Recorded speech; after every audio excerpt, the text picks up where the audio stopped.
কেমন আছেন? আশা করি সবাই ভালো আছেন। আপনাদের সবাইকে হ্যাপি নিউ ইয়ার 2017। তো আজ আপনাদের যে বিষয়টা দেখাবো তা হচ্ছে আপনার মোবাইলের লুকিংটাকে পুরা আইফোনের মতো আপনি কিভাবে করে তুলবেন। তো এটাই আজকে টিউটোরিয়ালের বিষয়। চলুন কথা না বলে শুরু করা যাক টিউটোরিয়ালটি।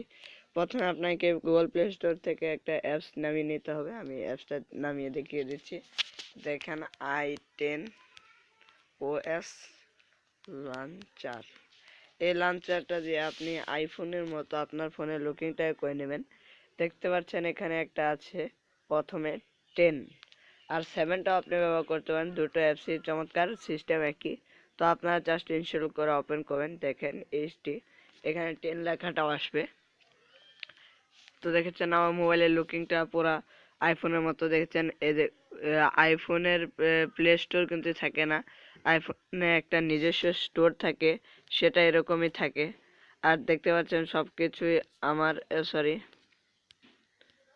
এই দেখেন এখানে আমি করে দিচ্ছি লঞ্চার। আপনি ওখান থেকে সেট করে নিতে পারছেন, না হয় আপনাদের দেখিয়ে দিচ্ছি আমি।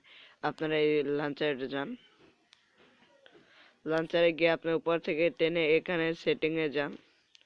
সেটিংয়ে গিয়ে দেখতে পারেন ডিভাইসে হোম লেখা আছে। হোম লেখাতে আপনি জাস্ট এটাতে ক্লিক করুন। এখন জাস্ট কেটে দিয়ে এসে এখানে একটু লোড নেবে। তো এখন আপনারা দেখতে পাচ্ছেন যে থিম আপনি ইচ্ছা হলে ওদের নিজস্ব থিম আছে। আমি আমার মোবাইলের থিমটি ইউজ করছি। ওয়াও, অসাধারণ! দেখতে পাচ্ছেন যে আইফোনের যে নিজস্ব স্টোরটা থাকে ঠিক সেরকম হয়ে গেছে লুকিংটা। আপনার মোবাইলটা যদি কোনো মাস্টার কপি কিংবা হয় যে বডিটা যে চায়না কোম্পানির মতো হয়, যে নিচে সুইচ, তাহলে কেউ বুঝতেও পারবে না যে আপনি কি মোবাইল ইউজ করছেন। পিছনে মোবাইলের পিছনে যদি আপনি একটা অ্যাপেলের লোগো লাগিয়ে দেন তাহলে বোঝার কোনো উপায় থাকবে না। তো আশা করি আজকের টিউটোরিয়ালটা অবশ্যই ভালো লেগেছে। এটা হ্যাপি নিউ ইয়ার উপলক্ষে আপনাদের জন্য একটা ছোট্ট গিফট। তো আশা করি আমার সাথেই থাকবেন, আর অবশ্যই আমার চ্যানেলকে সাবস্ক্রাইব করবেন। আসসালামু আলাইকুম।